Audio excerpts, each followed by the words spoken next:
Hello everyone, welcome again in this online platform of engineers classes for you।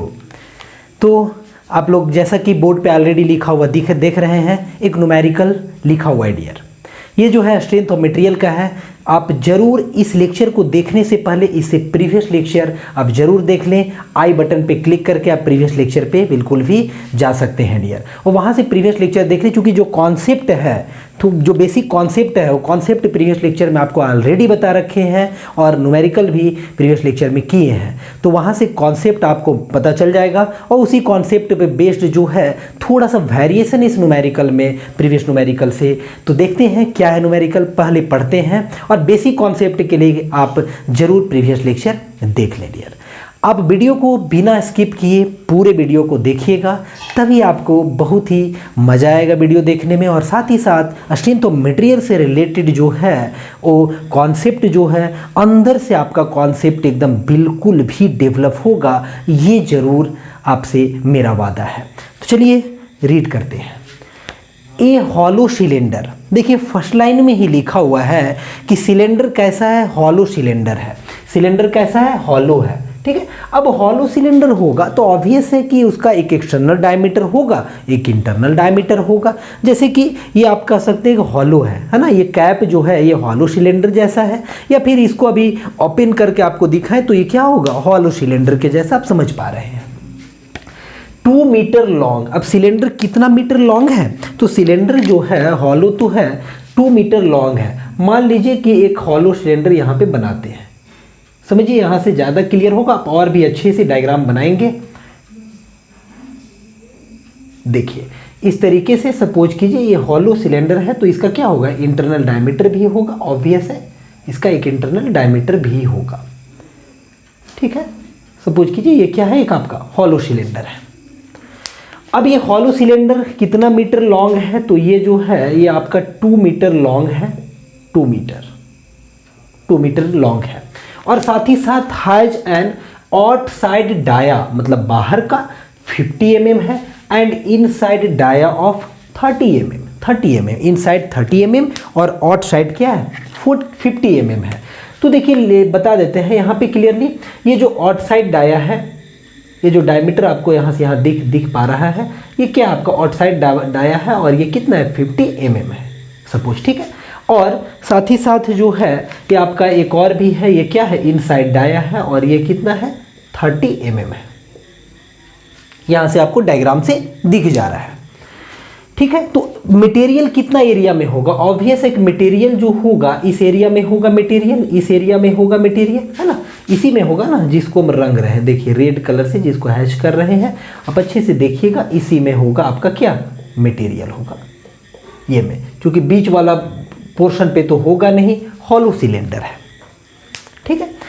If the cylinder is carrying a load, देखिए आगे लिखा हुआ है carrying a load of 25 kilo Newton. अब given data को लिख लेंगे, 25 kilo Newton load carry कर रहा है ये सिलेंडर, ठीक है। Find the stress in the cylinder, तो क्या निकालने बोला है कि फाइंड द स्ट्रेस, यानी कि आप स्ट्रेस फाइंड करके बताइए इस सिलेंडर का। देखिए यहाँ पे if the cylinder is carrying a load of 25 kilo Newton, यहाँ पे लिखा हुआ नहीं है कि पुलिंग नेचर का है या फिर पुशिंग नेचर का है। मान लेते हैं कि जो लोड है वो बिल्कुल भी एक्सियली और पुलिंग नेचर का है, ये मान लीजिए यहाँ से, ठीक है, कि पुलिंग नेचर का लोड है। इस पे जो लोड लग रहा है वो कितने का, लोड मतलब फोर्स अप्लाई किया जा रहा है, पुलिंग नेचर का, सिलेंडर को खींचने वाला लोड एक्सियली अप्लाई किया जा रहा है। चलिए लोड को यहाँ से लोड दिखा देते हैं। देखिए इस टाइप से ये जो है डियर यहाँ से है कि नहीं, ये आपका P जो है ये नोटेशन लोड के लिए दिखाए हैं, और यहाँ से भी ऐसे बिल्कुल भी क्या है आपका ये, अब यहाँ से भी क्या है आपका P है, ठीक है। ये तो डायमीटर के लिए दिखाएं, यहाँ से आप समझ पा रहे होंगे। एक्सियली जो है बिल्कुल भी एक्सिस के अलोंग जो है वो P अमाउंट का पुलिंग नेचर का फोर्स लग रहा है, फोर्स इसमें अप्लाई किया जा रहा है। पूछा गया है हाउ मच स्ट्रेस, है ना, developed in the cylinder material, इस सिलेंडर के मटेरियल में कितना स्ट्रेस डेवलप होगा। तो सिलेंडर के मटेरियल में स्ट्रेस डेवलप का बात है, एक्चुअली में है आपको हम थोड़ा सा बेसिक एक जानकारी बताते हैं कि स्ट्रेस जो होता है, stress is the internal property of the material. Material का इंटरनल प्रॉपर्टी होता है, यानी स्ट्रेस जो होता है मटेरियल के अंदर में जनरेट होता है, कहीं बाहर से आपको स्ट्रेस नहीं दिखेगा। मटेरियल के इंटरनल प्रॉपर्टी है dear, internal behaviour, internal property है। और स्ट्रेस जो होता है वो होता है इंटरनल रजिस्टिंग फोर्स और क्रॉस सेक्शनल एरिया या फिर प्रोजेक्टेड एरिया या फिर रजिस्टिंग एरिया का रेशियो होता है। यानी stress is the ratio of internal resisting force to the cross sectional area, या फिर इसको ऐसे बोलिए stress is the ratio of resisting force upon projected area. अब जैसे भी बोले, resisting force upon projected area बोले, resisting force upon cross sectional area बोले, या फिर internal resisting force upon cross sectional area बोले, सारा एक ही है। Simply force upon area stress होता है। अब फोर्स जो होता है वो इंटरनल रजिस्टिंग फोर्स होता है। यदि सेफ कंडीशन का बात करेंगे मटेरियल का, जब मटेरियल ब्रेक ना हो, टूटे नहीं फोर्स अप्लाई होने की वजह से, तो इसका मतलब होगा कि जितना फोर्स आप बाहर से अप्लाई कर रहे हैं, मे बी कॉम्प्रेसिव होगा, मे बी टेंसाइल होगा, मे बी शियर होगा, तो वो इंटरनल जो डेवलप हो रहा है उस फोर्स, एक्सटर्नल फोर्स की वजह से इंटरनल भी डेवलप होगा। फोर्स हर एक जगह पे होता है डेवलप, तो वो फोर्स का वैल्यू क्या होगा, एक्सटर्नल के बराबर होगा। इसको बोलते हैं इक्विलिब्रियम कंडीशन, यानी मटेरियल ब्रेक नहीं होगा, सेफ रहेगा मटेरियल। लेकिन एक्सटर्नल जो है फोर्स, उसका वैल्यू यदि बढ़ जाए इंटरनल रजिस्टिंग से, तो मटेरियल ब्रेक हो जाएगा, टूट जाएगा। अब सिंपली इतना बात समझ पा रहे होंगे। किसी का विदस्टैंडिंग कैपेसिटी से बियॉन्ड यदि डेवलप हो जाए, उस पर फोर्स अप्लाई किया जाए, उसका जो विदस्टैंडिंग कैपेसिटी है किसी भी मटेरियल का, उससे ज़्यादा उस पर फोर्स अप्लाई किया जाए, तो मटेरियल का ब्रेक होने का चांस 100% श्योर है, जरूर ब्रेक हो जाएगा। विद स्टैंड से ज़्यादा हो गया, ब्रेक तो होगा ही होगा। तो ब्रेक होने के बाद तो कोई स्टडी बिल्कुल भी करना सही नहीं है। आप ब्रेक होने से पहले, मटेरियल का मरने से पहले उस पर स्टडी करें, तभी ना बेहतर होगा। तो सेफ कंडीशन मान करके स्टडी किया जाता है, और सेफ कंडीशन में ऑलवेज जो भी फोर्स बाहर से अप्लाई किया गया है उतना ही अमाउंट का माना जाता है कि इंटरनल रजिस्टिंग फोर्स भी उतना ही का डेवलप हो रहा होगा। यदि आप 10 किलो न्यूटन अप्लाई कर रहे हैं बाहर से, तो मटेरियल अंदर से भी 10 किलो न्यूटन रजिस्ट कर रहा होगा आपका एक्सटर्नल फोर्स को। अब मटेरियल उतना ही रजिस्ट करेगा, तो मटेरियल को तोड़ने का, टूटने का कोई चांस नहीं है। मटेरियल क्या रहेगा, रिमेन सेफ रहेगा। खैर डियर, आप समझ पा रहे हैं। चलिए इस क्वेश्चन पे आते हैं। तो यहाँ पे स्ट्रेस आपको फाइंड करना है। Also find the deformation, also find the deformation. आप इसे प्रीवियस वाला लेक्चर यदि देखे होंगे तो इसी डिफॉर्मेशन का एक और नाम होता है एलोंगेशन। उसमें एलोंगेशन पूछा गया था। तो एलोंगेशन कुछ और नहीं होता है, डेल एल होता है, यानी कि चेंज इन लेंथ होता है। तो डिफॉर्मेशन मतलब डेल एल ही फाइंड करना है और स्ट्रेस भी फाइंड करना है। स्ट्रेस जब मटेरियल का इंटरनल प्रॉपर्टी होता है, तो जो हॉलो वाला सेक्शन होगा उस पर कोई स्ट्रेस जनरेट नहीं होगा। स्ट्रेस कहाँ पे होगा, जितना पोर्शन पे मटेरियल होगा। तो यहाँ पे मटेरियल कितना पोर्शन पे है, तो आप कहेंगे कि मटेरियल कितना पोर्शन पे होने का मीनिंग है। यदि क्रॉस सेक्शनल एरिया का बात किया जाए, जैसे देखिए डियर, यहाँ से सपोज इसको कट किया जाए, आप क्लियरली देख पा रहे हैं ये आपका है, इसी को यहाँ पे बनाए हैं। आप साइड से देख रहे हैं तो आपको हॉलो नजर आ रहा है, इसके जैसा हॉलो नजर आ रहा है। क्रॉस सेक्शन एरिया का बात करें तो आप क्लियरली देख पा रहे हैं जो पी फोर्स है और ये जो एरिया है जो हैश किए हैं उस पे परपेंडिकुलर है, परपेंडिकुलर है। ये ऐसा दिखेगा प्लेन, आप साइड से देखेंगे तो ये ऐसा दिखेगा ना, और इस पे क्या है, ये पी फोर्स अप्लाई किया जा रहा है जो कि परपेंडिकुलर होगा। ऐसे ही तो होगा क्लियरली, ठीक है। ये आपका मान लीजिए क्रॉस सेक्शन एरिया, तो यहाँ से पी फोर्स अप्लाई किया जा रहा है, दोनों के बीच में 90 डिग्री है। जब भी फोर्स और क्रॉस सेक्शनल के बीच में एंगल 90 डिग्री हो, तो उस कंडीशन में जो स्ट्रेस मटेरियल में इंड्यूस होता है वो नॉर्मल स्ट्रेस इंड्यूस होता है। मेरे प्यारे स्टूडेंट, कैसा स्ट्रेस इंड्यूस होता है, नॉर्मल स्ट्रेस इंड्यूस होता है। और यदि आपका फोर्स और क्रॉस सेक्शनल एरिया जो हो एक दूसरे के पैरेलल हो, टेंजेंशियल हो, तो उस केस में उस फोर्स के वजह से जो स्ट्रेस इंड्यूस होगा मटेरियल में, वो शियर स्ट्रेस इंड्यूस होगा, वो शियर स्ट्रेस इंड्यूस होगा। ये कॉन्सेप्ट जरूर याद रखेंगे आप। खैर यहाँ पे नॉर्मल स्ट्रेस है ना। सिंपली यदि बोल दिया स्ट्रेस निकालिए, कहने का मतलब शियर स्ट्रेस नहीं, नॉर्मल स्ट्रेस ही बोला जाता है। तो स्ट्रेस निकालेंगे, सबसे पहले तो क्रॉस सेक्शन का जरूरत पड़ेगा, चूंकि स्ट्रेस होता है internal resisting force upon cross section area. This is your cross section, this is your cross section. ये क्या है आपका, ये है cross section, shortcut cross section, तो क्रॉस सेक्शनल एरिया कितना होगा 9। अब सिंपली समझिए आप चीज़ों को, 9 क्रॉस सेक्शनल एरिया कितना होगा, तो आप कहेंगे सॉलिड तो है नहीं, हॉलो है, तो क्या होगा, तो π/4 कैपिटल डी का स्क्वायर माइनस π/4। देखिए एकदम बहुत ही बेसिक से बना रहे हैं। अब π/4 यहाँ से कॉमन ले सकते हैं, तो क्या हो जाएगा d² माइनस d², डियर। ठीक है, ये हो जाएगा आपका एरिया का वैल्यू। यहाँ से आप एरिया फाइंड कर सकते हैं। एरिया का वैल्यू कितना हो जाएगा, तो यहाँ से फाइंड करेंगे आप, तो कितना होगा π/4 कैपिटल डी का स्क्वायर, कहने का मतलब 50 का स्क्वायर। सारा डेटा को mm में ही रहने दे रहे हैं, mm में ही हम काम करेंगे, तो mm में दिया हुआ है, और कितना होगा 30 का स्क्वायर होगा। ये वैल्यू आप यदि कैलकुलेट करना चाहते हैं तो कैलकुलेटर का रिक्वायरमेंट कैलकुलेटर के थ्रू कर देते हैं डियर। चूँकि आपके यदि आप एग्ज़ाम देने जाएंगे, अब मान लीजिए डिप्लोमा में है, बीटेक में आप एग्ज़ाम देने गए हैं, तो वहाँ पे कैलकुलेटर अलाउड होता है। क्योंकि कैलकुलेशन जो है ये तो कुछ सिंपल ही है, और भी थोड़ा कॉम्प्लेक्स कैलकुलेशन होता है जो आप इजीली नहीं कर पाएंगे, बहुत टीडियस होगा, टाइम टेकिंग होगा। तो समझिए कैसे कैलकुलेट होगा। देखिए this is your scientific calculator. ठीक है, अब देखिए इससे कैलकुलेट करते हैं। आप इसको एक बार प्रैक्टिस कीजिएगा, समझ जाएंगे कैसे कैलकुलेट होता है। तो π/4 है स्टूडेंट, π/4 इंटू कितना है, इंटू 50 का स्क्वायर माइनस 30 का स्क्वायर। ठीक है, ये जो वैल्यू आ रहा है ये लगभग आ रहा है 1256। ये अप्रॉक्स में एग्जैक्ट तो वैल्यू नहीं आएगा, पाई है चूँकि 1256.64 आ रहा है, अप्रॉक्स इतना 64 क्या होगा, तो ऑब्वियस है mm में रखे हैं, एरिया है तो mm स्क्वायर होगा। यहाँ तक उम्मीद है कि आपको चीज़ें समझ में आ रहा है। एरिया निकल गया। सो क्या निकालेंगे, स्ट्रेस। कैसा वाला स्ट्रेस, टेंसाइल स्ट्रेस। ये sigma T stands for tensile stress. चूँकि टेंसाइल नेचर का फोर्स अप्लाई किया जा रहा है, यहाँ पे जूम किए हैं, तो टेंसाइल स्ट्रेस प्रोड्यूस होगा। यदि कॉम्प्रेसिव तो कॉम्प्रेसिव स्ट्रेस प्रोड्यूस होता है। ऐसे भी एक चीज़ आप यहाँ पे हिंट समझिए, एज्यूम करने का कोई रिक्वायरमेंट नहीं है इस क्वेश्चन में। ठीक है, अब आपको हम थोड़ा और क्लियर करते हैं क्वेश्चन। देखिए एक्चुअली में डिफॉर्मेशन पूछा है, मतलब कि एलोंगेशन। डिफॉर्मेशन मतलब एलोंगेशन, यहाँ से समझिए आप। एक्चुअली में यदि एलोंगेशन डिफॉर्मेशन का मीनिंग यहाँ पे हम समझ रहे हैं एलोंगेशन, इसका मतलब है टेंसाइल फोर्स। यदि डिफॉर्मेशन कॉन्ट्रैक्शन होता, डिफॉर्मेशन का मीनिंग कॉन्ट्रैक्शन भी चूँकि हो सकता है, एलोंगेशन भी। यहाँ पे मान लिए एलोंगेशन तो टेंसाइल फोर्स ही मानना पड़ेगा। यदि कॉन्ट्रैक्शन मान लेते तो कैसा मानना पड़ता, आपको कॉम्प्रेसिव नेचर का फोर्स मानना पड़ता। न्यूमेरिकल वैल्यू सेम आता, सिर्फ प्लस माइनस का साइन में फ़र्क आता। कॉम्प्रेशन के लिए नेगेटिव साइन यूज किया जाता है, कॉम्प्रेसिव स्ट्रेस के लिए भी नेगेटिव साइन, और कॉम्प्रेसिव स्ट्रेन के लिए भी नेगेटिव साइन यूज किया जाता है।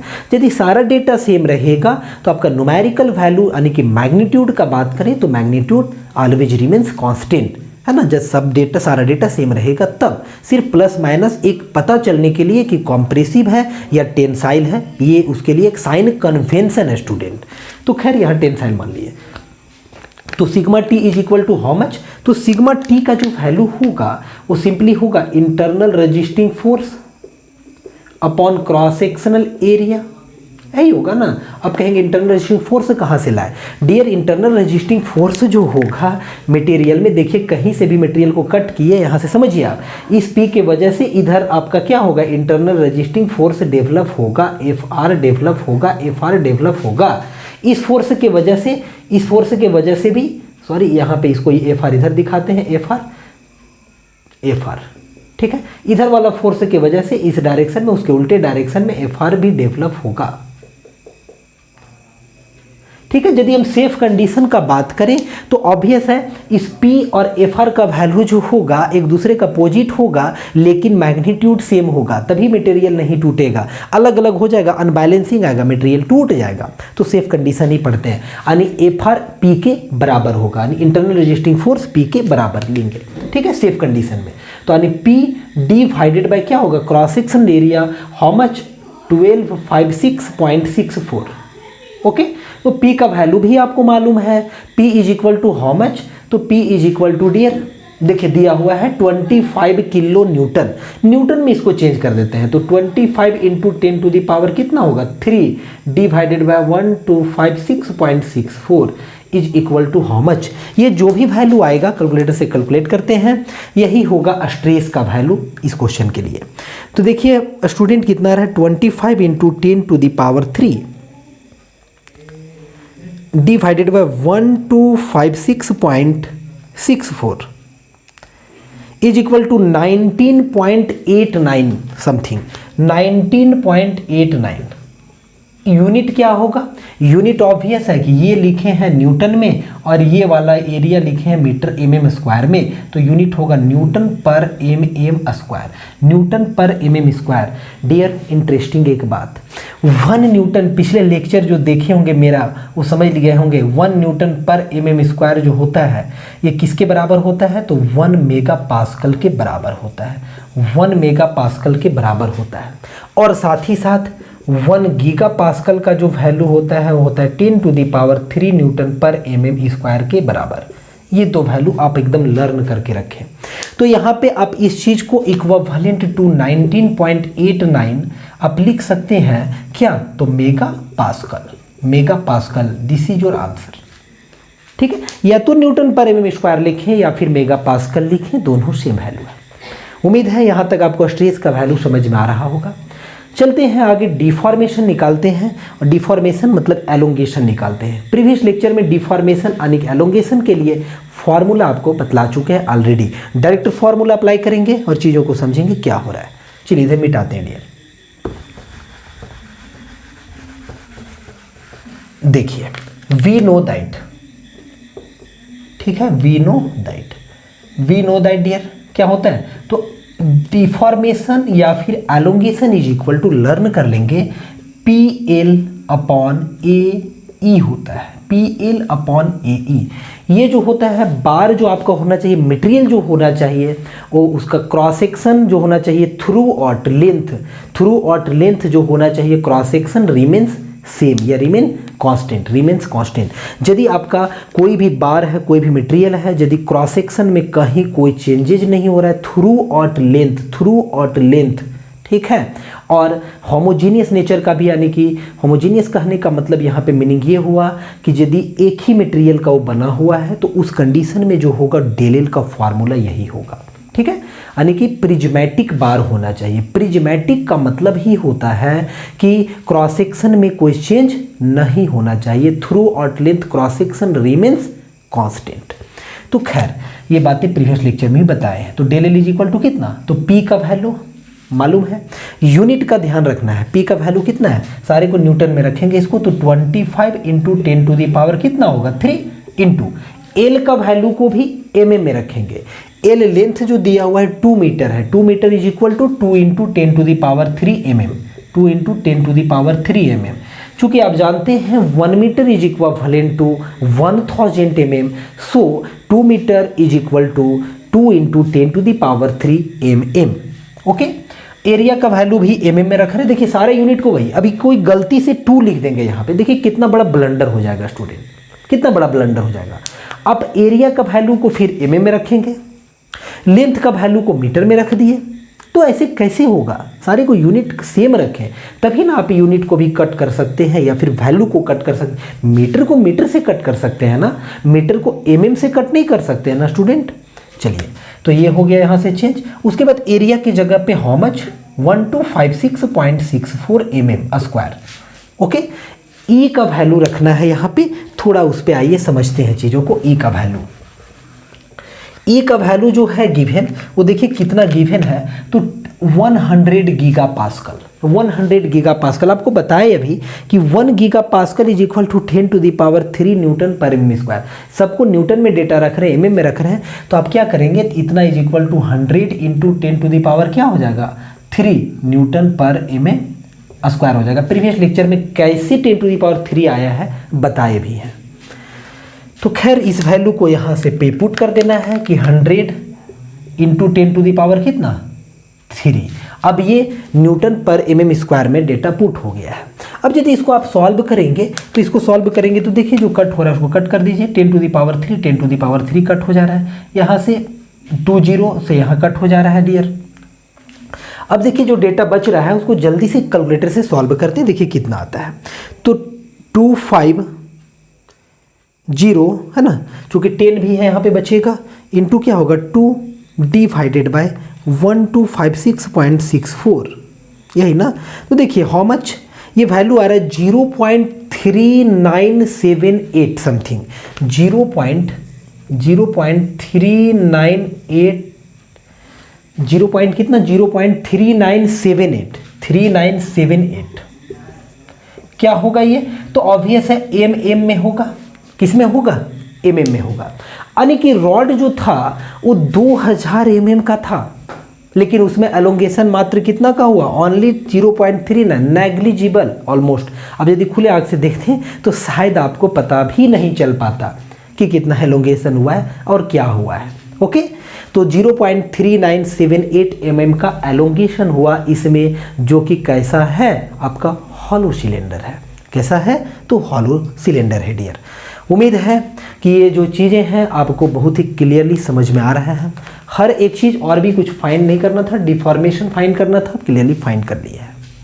वीडियो यदि आपको अच्छा लगे तो ज़रूर लाइक करना ना भूलें, ज़रूर लाइक करें वीडियो को, दोस्तों के साथ वीडियो को रायता की तरफ फैला दें, शेयर कर दें डियर। और चैनल पे आप नए हैं बिल्कुल भी तो चैनल को सब्सक्राइब करना ना भूलें। आपको कोई भी क्वारी रहे, किसी भी मैकेनिकल इंजीनियरिंग से रिलेटेड कैसा भी क्वारी हो, आपको जेई का क्वारी हो, जूनियर इंजीनियरिंग का क्वारी हो, और भी सेमेस्टर से रिलेटेड क्वारी हो, तो आप ज़रूर कमेंट बॉक्स में अपना प्यारा सा कमेंट ज़रूर छोड़ दें, जिसको देख करके और पढ़ करके आपको हम रिप्लाई कर सके, आपका प्रॉब्लम को सॉल्व कर सके स्टूडेंट। सो स्टूडेंट, मिलते हैं किसी और भी नए टॉपिक के ऊपर डील करेंगे या फिर नया न्यूमेरिकल के साथ। तब तक आप मुस्कुराते रहें, खुश रहें और पढ़ाई मन लगा करके करें। Thank you for watching.